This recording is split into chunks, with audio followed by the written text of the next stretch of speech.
Hi hello dears, എന്തുണ്ട് വിശേഷം? അപ്പോൾ നമുക്കിന്ന് ചക്ക വറുക്കുന്നുണ്ടല്ലോ. അപ്പോൾ ഇനിയിപ്പോൾ ചക്ക സീസണൊക്കെ അല്ലേ, നമുക്ക് ചക്ക വറുക്കുന്നതാണ്. അപ്പോൾ ലോങ് വീഡിയോ ആയിട്ട് ഞാൻ ഇട്ടിട്ടുണ്ട് കേട്ടോ. അപ്പോൾ ഞാൻ ജസ്റ്റ് ഷോർട്ടായിട്ട് ഇടാമെന്ന് വിചാരിച്ചു.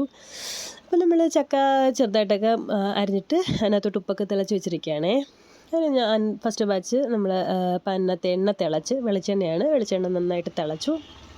തിളച്ചതിനകത്തോട്ട് ചക്ക ഇട്ട് നന്നായിട്ട് ഇളക്കി കൊടുക്കണം കേട്ടോ. ചക്ക ചിപ്സ് ആയതുകൊണ്ട് തന്നെ പെട്ടെന്ന് അടുക്കി പിടിക്കാൻ ചാൻസ് ഉണ്ട്. അതുകൊണ്ട് നമ്മൾ ഇടയ്ക്കിടയ്ക്ക് നന്നായിട്ട് ഇളക്കി കൊടുക്കണം. ഇല്ലെങ്കിൽ കരിഞ്ഞു പോകും. ഓരോ സൈസ് വ്യത്യാസം വരും. ഫസ്റ്റ് സെക്കൻഡ് ബാച്ചും ഞാൻ എടുത്തു. ഇനി അടുത്ത തേർഡ് ബാച്ച് ഇടാമെന്ന് വിചാരിച്ചു. തിളച്ച എണ്ണയിലോട്ട് നമ്മൾ ഉപ്പിട്ട് മിക്സ് ചെയ്ത് വെച്ചിരിക്കുന്ന ചക്ക അതിനകത്തോട്ട് ഇട്ട് കൊടുക്കണം. അപ്പോൾ ഇട്ട് കൊടുക്കുമ്പോൾ എല്ലാവരും വളരെ ശ്രദ്ധിക്കണം. കൈ പൊള്ളാൻ ചാൻസ് ഉണ്ട്. കാരണം ഉപ്പിൻ്റെ അംശമൊക്കെ ഉള്ളതുകൊണ്ട് വെളിച്ചെണ്ണ ഇങ്ങനെ പൊട്ടിത്തെറിക്കാൻ ചാൻസ് ഉണ്ട്. അതുകൊണ്ട് ശ്രദ്ധിച്ചിട്ട് വേണം കേട്ടോ ഇടാൻ വേണ്ടിയിട്ട്.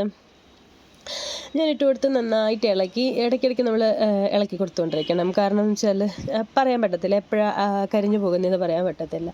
അത് ഇടയ്ക്കിടയ്ക്ക് ഇളക്കി കൊടുക്കണം കേട്ടോ. അപ്പോൾ ഇനിയിപ്പോൾ ചക്ക സീസണൊക്കെ അല്ലേ, ചക്കയുടെ പല വിഭവങ്ങളും നമുക്ക് കാണാൻ പറ്റും. അപ്പോൾ ഇന്ന് ഞാൻ എന്തായാലും ചക്ക ചിപ്സ് ഉണ്ടാക്കാമെന്ന് കരുതിയിട്ട് അതെടുത്താണ് കേട്ടോ. അപ്പോൾ ഏകദേശം നമ്മുടെ ചക്ക ചിപ്സൊക്കെ ഇവിടെ റെഡി ആയിട്ടുണ്ട്.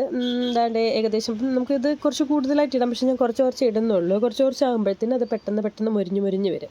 പിന്നെ ഇത് ആവുന്ന ടൈമിൽ നന്നായിട്ട് എന്താ പറയുക, മുരുമുര ഉള്ളൊരു സൗണ്ട് നമുക്കറിയാൻ പറ്റും. അതായത് ഇത് തമ്മിൽ മുരുമുര ഉള്ളൊരു സൗണ്ട് ഉണ്ടല്ലോ, അത് ഇതിനകത്ത് വരും കേട്ടോ. അപ്പോൾ നമ്മളത് ശ്രദ്ധിച്ചാൽ മതി. അപ്പം നമുക്ക് ഇതിൻ്റെ മൂപ്പ് അറിയാൻ പറ്റും. ഏകദേശം നമ്മൾ ചക്ക ചിപ്സൊക്കെ ഇവിടെ റെഡി ആയിട്ടുണ്ട് കേട്ടോ. ഇതിപ്പോൾ എടുക്കാറായി. അപ്പോൾ ഇതെടുത്ത് നമ്മൾ കണ്ണാപ്പിക്കകത്തോട്ട് മാറ്റി എണ്ണയൊക്കെ വറുത്ത് വെക്കാം കേട്ടോ. അവിടെ ഏകദേശം അത് യെല്ലോ കളറായിട്ടൊക്കെ വരും. അപ്പം എന്താണ്ട് ഇവിടെ ചക്ക ചിപ്സ് ആയിട്ടുണ്ട്. ഞാൻ ഇനിയിപ്പോൾ പാത്രത്തിനകത്തോട്ട് മാറ്റുവാണ്.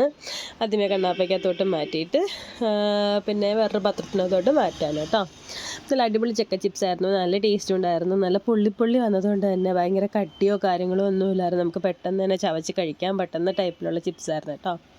അപ്പോൾ എല്ലാവരും ഒന്ന് ട്രൈ ചെയ്ത് നോക്കണം. വളരെ ഈസി റെസിപ്പിയാണ്. അപ്പോൾ എല്ലാവർക്കൊക്കെ അറിയാമായിരിക്കും. പിന്നെ അറിയാത്ത കുറച്ച് ആൾക്കാരൊക്കെ കാണുമല്ലോ, അവർക്ക് വേണ്ടിയിട്ട് മാത്രമാണ് കേട്ടോ ഞാൻ ഈ വീഡിയോ ഇടുന്നത്. അപ്പോൾ ഓക്കെ, നെക്സ്റ്റ് വീഡിയോയിൽ കാണാം.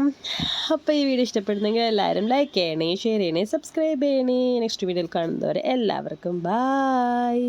നമ്മുടെ ചക്ക ചിപ്സ് കണ്ട ഇവിടെ റെഡി ആയത് നല്ല അടിപൊളി ചക്ക ചിപ്സാണ്. നല്ല സൂപ്പർ ടേസ്റ്റാണ് കേട്ടോ. അപ്പോൾ എന്തായാലും എല്ലാവരും ഒന്ന് ട്രൈ ചെയ്ത് നോക്കണേ. ഓക്കേ.